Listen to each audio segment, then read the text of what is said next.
एकादशी। भूमि का शयन करो, पत्तल पर भोजन करो और जले हुए भोजन का त्याग करो। देवराज ने केवल शिव महापुराण के महत्तम शब्द को स्मरण किया और महत्तम शब्द का स्मरण कर कर देवराज आनंद करते करते ताप इतना पड़ा, देवराज भगवान शंकर के मंदिर से बाहर निकला, कुछ ही दूर पर गया था। जाने के बाद देवराज के प्राण छूट गए। महाराज प्राण छूटे, भगवान शंकर का गण बनकर भगवान शिव के धाम को चले गया। देवता आनंद की अनुभूति करने लगे, चारों तरफ सुख समाहित हो गया।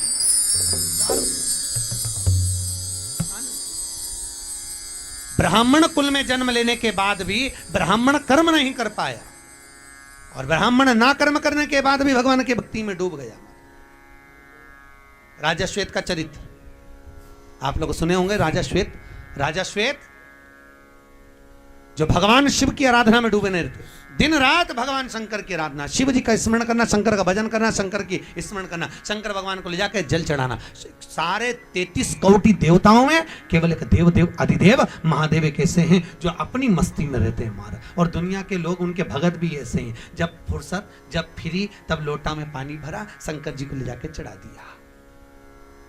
और कहीं कहीं के तो इतने आलसी कि मंदिर का ही लोटा, कलश भी मंदिर का, शंकर भी मंदिर का और पानी भी मंदिर का, वहीं से भर के वहीं उठा के चढ़ा दे। शंकर भगवान भी मन में सोचे, आई काय को, तेरे घर ही आ जाता वहीं चढ़ा देती, इतना भी कष्ट काय को करा।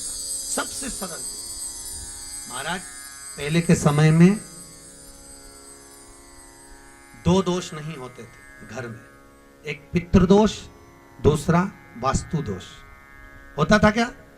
पहले घरों में 2 दोष नहीं होते थे, ना पितृदोष होता था ना वास्तु दोष होता था। आज के जमाने में लोग मकान बनाते हैं, घर बनाते हैं तो वास्तु शास्त्री को बुलाते हैं, नक्शा बनवाते समय कहते हैं वास्तु के हिसाब से मकान बनाना, वास्तु के हिसाब से घर बनाना। तो पहले के जमाने में तो लोग मकान बनाते हैं, जिसका मन होता था, पिताजी का मन होता, यहाँ बाथरूम बना दो, वहाँ बाथरूम बना दी, यहाँ पर ये बना दो, हॉल बना दो, वहाँ हॉल बना दिया, जहाँ रसोई घर बनाना वहाँ रसोई घर बना दिया। पिता का मन, घर के लोगों का मन, बुजुर्ग का मन, वहां बना देते थे। पर आज के जमाने में मकान पूछ कर बनाया तो भी घर में रत्ती भर की शांति नहीं, घर में रत्ती भर की लक्ष्मी नहीं, घर में रत्ती भर का सुकून नहीं। घर से बाहर रहती शांति रहती, घर के जैसी अंदर घुसी वैसी अशांति चालू। फिर किसी को बुलाया, हमारे घर में क्या हो गया? वास्तु दोष, पितृदोष। पहले के जमाने में 2 दोष नहीं होते थे, ना पितृदोष होता था ना वास्तु दोष होता था। क्यों? क्योंकि घर के लोग घर के मटके में से, हंडे में से, परिंडे में से, मटके में से पानी लेते थे और पानी ले जाकर अपने घर में से लेकर जाकर शंकर को चढ़ाते थे। तो घर का जो मटका होता है, पानी भरने का जो मटका पात्र होता है, वो पितरों का स्थान होता है। और घर में से जब पानी लेकर जाते थे तो पूरे घर का वास्तु दोष उस पानी के अंदर जाता था, और घर के मटके में से पानी ले जाते थे तो पितृदोष उसमें समाहित होकर चला जाता था। शंकर को चढ़ाने से वास्तु दोष और पितृदोष दोनों समाप्त हो जाता था महाराज, दोनों। अब आज के जमाने में घर का पानी कोई चढ़ाता ही नहीं है, इसलिए घर में दोनों दोष लगे। जल समर्पित, पानी समर्पित, समर्पण। बिना समर्पण की श्रेष्ठता नहीं है महाराज। समर्पण की शुद्धता का भाव हो। भगवान शिव की कथा कर रही है, शंकर की कथा वर्णन कर रही है महाराज। भूत बामन भूतेश्वर देवराज का चरित्र कर रहा है। फिर आगे जो चरित्र का वर्णन किया है, भगवान शंकर के आनंद में जो चरित्र का वर्णन किया, एक बिंदुक नाम का ब्राह्मण धन लेकर आता था, धर्म पत्नी को देता था। धर्म पत्नी नहीं, पत्नी को देता था। धर्म पत्नी और पत्नी में जमीन और आसमान का अंतर है, बहुत अंतर है। वेद व्यास जी ने गांधारी के नाम के आगे पत्नी लिखा है। किन्ने? वेद व्यास जी ने क्या लिखा? गांधारी धृतराष्ट्र की पत्नी। रामचरितमानस में तुलसीदास जी ने रावण की धर्म पत्नी मंदोदरी लिखा। क्या नाम लिखा है? जम के बताओ। धर्म पत्नी मंदोदरी। और वेद व्यास जी लिख रहे हैं गांधारी के लिए पत्नी गांधारी। कितना अंतर है? वो धर्म पत्नी ये पत्नी। तो क्यों लिखा? क्योंकि धर्म पत्नी और पत्नी में जमीन और आसमान का अंतर होता है। पत्नी वो होती है जो पति को पतन के रास्ते पर ले जाती है। पत्नी वो होती है जो पति को सिनेमा घर ले जाती है। पत्नी वो होती है जो पति को मायके ले जाती है। पत्नी वो होती है जो पति को शॉपिंग मॉल ले जाती है। पत्नी वो होती है जो पति को घुमाने फिराने ले जाती है। और धर्म पत्नी वो होती है जो पति को शिव महापुराण की कथा में लाती है। और धर्म पत्नी वो होती है जो पति को धर्म के पथ पर लेकर जाए। धर्म पत्नी मंदोदरी धर्म पत्नी है, साधारण नहीं थी। याद रखिए, एक बार माता सीता जब विवाह कर अयोध्या में आई, माता जानकी जब विवाह कर अयोध्या में आई, माता जानकी ने 8 रात्रि तक अयोध्या का पानी नहीं पिया। माता सीता ने भोजन नहीं करा, अयोध्या का पानी नहीं पी रही है, भोजन नहीं कर रही है।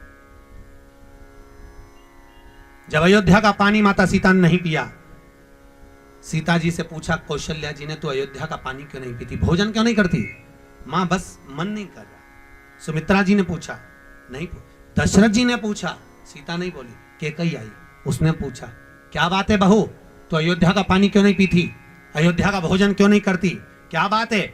इतने में माता सीता ने कहा, मां मेरी रोज सासुएं आकर पूछती हैं मैं पानी क्यों नहीं पीती, भोजन क्यों नहीं करती। मेरे ससुर आकर पूछते हैं मैं पानी क्यों नहीं पीती, भोजन क्यों नहीं करती। इतने में सीता जी ने माता कैकेयी से कहा, मां मैं अयोध्या का पानी इसलिए नहीं पीती, मैं अयोध्या का भोजन इसलिए नहीं करती क्योंकि मेरे पिता जनक जी कहते हैं जिस घर में भांजे की हत्या हुई हो उस घर का ना तो पानी पिया जाता है ना भोजन किया जाता है। मेरा ससुरा भांजे का हत्यारा है, मैं भोजन नहीं करूंगी, मैं पानी नहीं पीऊंगी। कैकेयी ने दोनों हाथों से अपने कानों को बंद कर लिया। बहू वाणी को विराम दे, कैसे शब्द बोल रही है, तेरे ससुर ने कभी चींटी नहीं मारी और तू कह रही है भांजे की हत्या कर दी। अग्नि की तरह बात पूरी अयोध्या में फैल गई। जैसे अयोध्या में बात फैली, दशरथ जी के कानों में शब्द गया कि मेरी बहू ने मुझ पर भांजे की हत्या का दोष लगाया है। शब्द पढ़ते ही दशरथ जी को चरित्र याद आ गया। जब पहुंचा सरयू तीर भरन को नीर, विपत्ति का मारा जल भरने गया बेचारा। श्रवण पानी को आया था, वो जल में तुम भी डुबोया था। अरे धोखे से मारा बाण कलेजा फाड़ा, जल भरने गया बेचारा। तब श्रवण कुमार ने दशरथ जी को देखकर कहा था, मामा जी भेद बता देना, पितु मात को नीर पिला देना। मेरे पांव पड़ी जंजीर हुआ अंधियारा, जल भरने गया बेचारा। तब दशरथ जी ने पूछा, तूने मुझे मामा कैसे कह दिया, मैं तेरा मामा कैसे? श्रवण कुमार कहते हैं, मामा जी मेरी माँ से रोज पूछता था, माँ मेरे मामा कैसे लगते हैं, मेरे मामा कैसे लगते हैं। तो मेरी माँ ने कहा था तेरे मामा के मस्तक पर सूर्य वंश का तिलक है। आज आपके माथे पर तिलक देखा इसलिए आपको मामा कह दिया।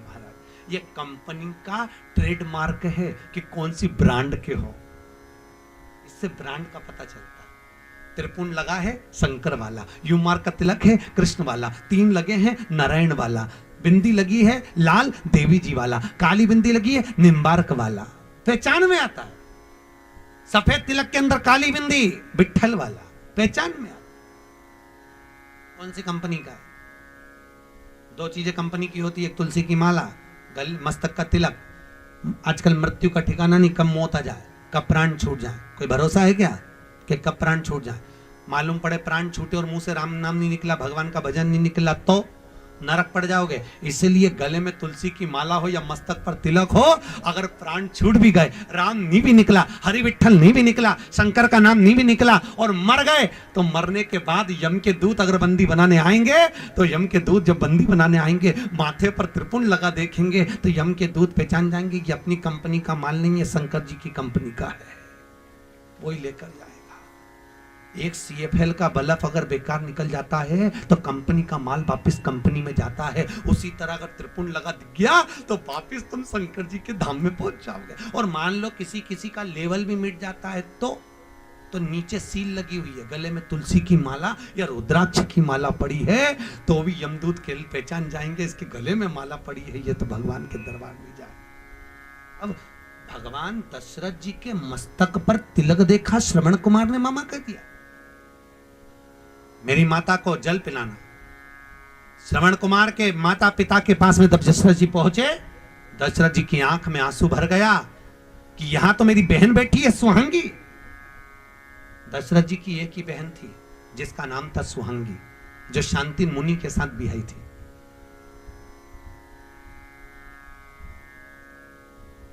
यहां मेरी बहन बैठी है। देखा, आंख का आंसू दशरथ जी का बहन के पांव पर गिर गया। बहन ने कहा, भैया आप? हाँ, तुम्हारे भांजा आने वाला है। भांजा वो जल लेने गया है। दशरथ जी ने पूरा चरित्र सुना दिया, पूरा चरित्र। इतने में जमाई ने श्राप दे दिया, दशरथ मैं अपने पुत्र के वियोग में प्राण त्याग रहा हूं, तुम्हें भी त्यागना पड़ेगा। आज दशरथ जी को वो चरित्र याद आया कि मेरी बहू गलत नहीं कर रही है, मेरे हाथों से भांजे की हत्या हुई है। विश्वामित्र जी जाकर पूछो क्या करा जाए कि भांजे की हत्या का दोष मिट जाए। विश्वामित्र जी ने कहा 10,000 ब्राह्मण को एक जगह पर बिठाकर भोजन कराओ, दक्षिणा देकर विदा कर दो, भांजे की हत्या का दोष मिट जाएगा। वैसा पूछा सीता से, करा दें? सीता जी ने कहा मेरे पिताजी ने ये नहीं बताया। कई कई बहुएं होती हैं मायके के मेथड से चलती हैं। सास उनको बताती है कि तिल्ली का लड्डू ऐसे बना, तो नहीं बनाएगी, माँ ने जैसा बताया वैसी बनाएगी। मेरी मम्मी ने तो ऐसा बताया था, वैसे ही करेगी जैसे। सीता जी ने कहा मेरे पिताजी ने ही नहीं बताया, तो तुम्हारे पिताजी ने क्या बताया? सीता जी कहती है मेरे पिताजी ने बताया कोई ऐसा ब्राह्मण जिसने ना कभी किसी के घर खाया हो, ना पानी पिया हो, किसी के घर में मुंह झूठा ना करा हो, ऐसे ब्राह्मण को घर में बिठाकर भोजन करा दो, दक्षिणा देकर विदा कर दो, भांजे की हत्या का दोष मिट जाएगा। दशरथ जी ने पूरी अयोध्या में देखा, ऐसा बामण नहीं मिला। पत्र लिखा जनक जी को, संधि जी सगा जी तुम्हारे यहाँ कोई बामण हो तो बता दो। संधि जी बोले हमारे यहाँ भी कोई बामण नहीं है, अपनी करमाला में ऐसा कहीं का बामण हो तो बता दो रे, जिसने ना कभी किसी के अगर खाया हो ना पानी पिया हो। पूरी पृथ्वी पर बामण देखा तो नहीं मिला।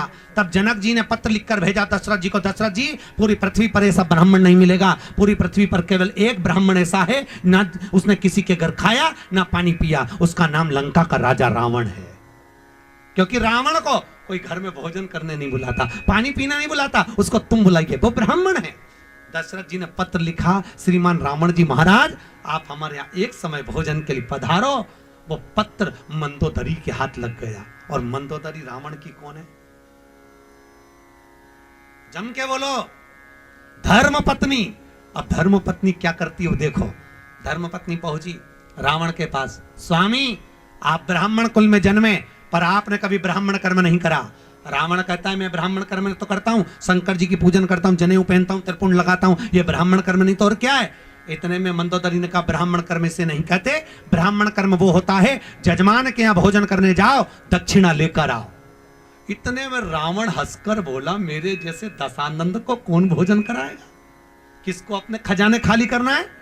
मंदोदरी बोली फालतू की बात छोड़िए, ऐसे जजमान बहुत हैं जो भोजन कराएंगे, आप जाओगे?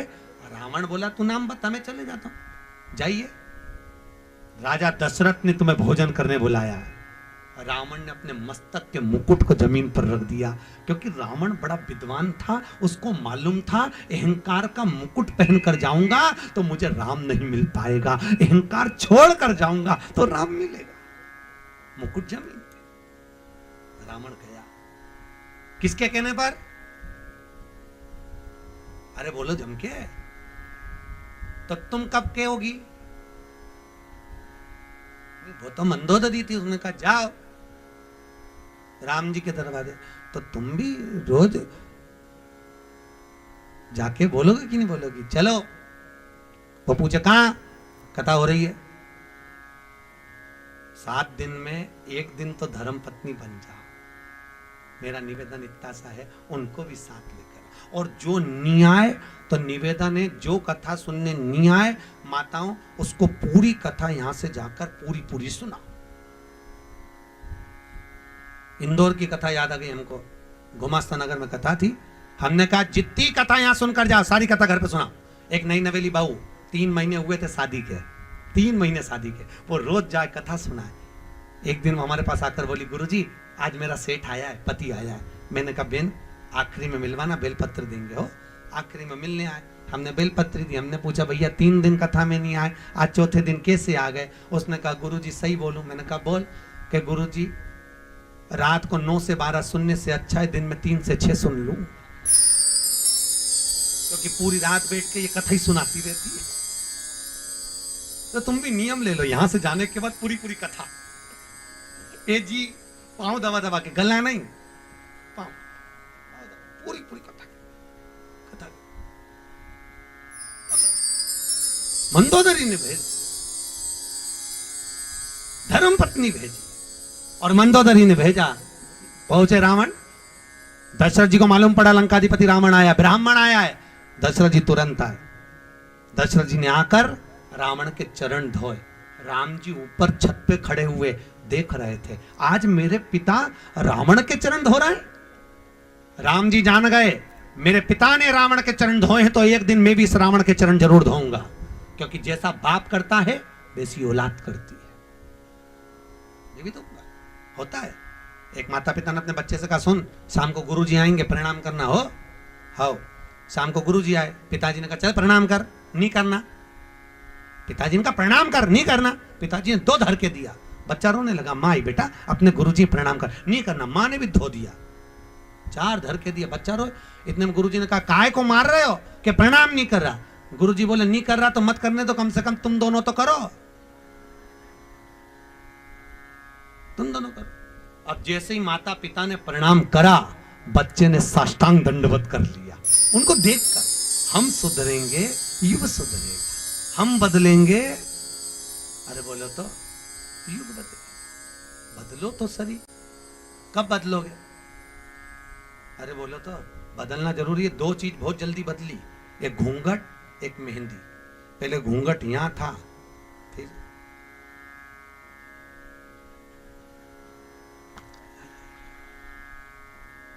अब तो बहुएं 2 बार घूंघट इतना जब लेती है, जब एक बार शादी करके आती है तब मुंह दिखाई होती है तो सोने की रकम मिलती है, और एक बार घूंघट इतना जब लेती है जब घर में डोकरा डोकरी बुढ़ा बुढ़ी मरे तब। क्योंकि आंख में आंसू तो एक भी आई नहीं, बट डिजाइन में सब पल्लू करके रोती है बस।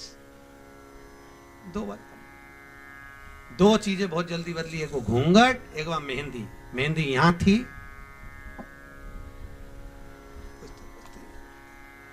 पूना में कथा थी मंगलवार पेट में, तो हमने पूछ लिया, एक बच्ची लगा के, हमने कहा तनु इधर आ, तो क्या हाँ गुरुजी ये तूने क्या लगाया? तो कि वो टेटू। हमने कहा कितने का लगवाया? कि 700 रुपए का। हमने कहा 700 रुपए तू गौशाला में देती तो बेचारी गाय 1 महीना चारा खाती, फालतू का पैसा खर्च करी है, ऐसे तो कोई भी बना। कुंदकेश्वर 2 नाम हमारे यहाँ दिए गए हैं वाहन पूजन के लिए। कितने नाम दिए गए? 2। एक कोई फैक्ट्री है नहीं चल रही है, बहुत प्रयास कर लिया, कोई गाड़ी है ले ली है, आए दिन कुछ ना कुछ उसमें टूट रहा है, कोई व्यवस्था नहीं जम रही है, कुछ ना कुछ कष्ट आ ही रहा है, तो 2 नाम हमारे यहाँ शिव महापुराण में कहे। एक हनुमान जी का छोटा भाई गतिमान, क्या नाम है? गतिमान। हनुमान जी 6 भाई, उसमें जो हनुमान जी से नीचे वाले भाई हैं गतिमान, उनका नाम। और दूसरा शिव महापुराण में कहा कुंदकेश्वर भगवान। कौन से भगवान है? कुंदकेश्वर। ये 2 नाम हमारे यहाँ स्थिर हैं। कोई ब्राह्मण भी अगर पूरे जगत में किसी भी ब्राह्मण के अगर आप गाड़ी का पूजन करा रहे हो, फैक्ट्री का मुहूर्त करा रहे हो, फैक्ट्री का पूजन करा रहे हो, किसी मकान का मुहूर्त करा रहे हो, किसी मकान का भूमि पूजन करा रहे हो, किसी स्थान का निर्माण करना चाहते हो, तो कोई भी विद्वान ब्राह्मण होगा तो वो 2 ही नाम से पूजन करेगा, एक गतिमान के नाम से, एक कुंदकेश्वर के नाम से। क्यों? क्योंकि इनके 2 के नाम से जब किसी चीज की ओपनिंग होती है, कोई कार्य किया जाता है, कोई वाहन लिया जाता है, तो वो कभी दुख नहीं देता, वो समृद्धि लक्ष्मी बढ़ाता चला जाता है। कौन कौन से नाम है? गतिमान और कुंदकेश्वर। ये 2 नाम कभी आपको दुख नहीं दे सकते, ये आपको हमेशा सुख का अनुभव कराएंगे। फिर निवेदन करूंगा, यदि कोई सीए की एग्जाम दे रहा है, कोई बहुत बड़ी परीक्षा में बैठा हुआ है और एग्जाम में निकल नहीं रहा, बहुत प्रयास आपने कर लिया, तो भी आप कुंदकेश्वर का या गतिमान का नाम लेकर निकल जाइए। दरवाजे की चौखट पर एक काली मिर्ची रखो, अपना उल्टा पांव उस पे रखो और गतिमान और कुंदकेश्वर का नाम लेकर निकलिए। आपका कार्य सफल होगा, कार्य सफल होगा, आपको उन्नति का अनुभव होगा।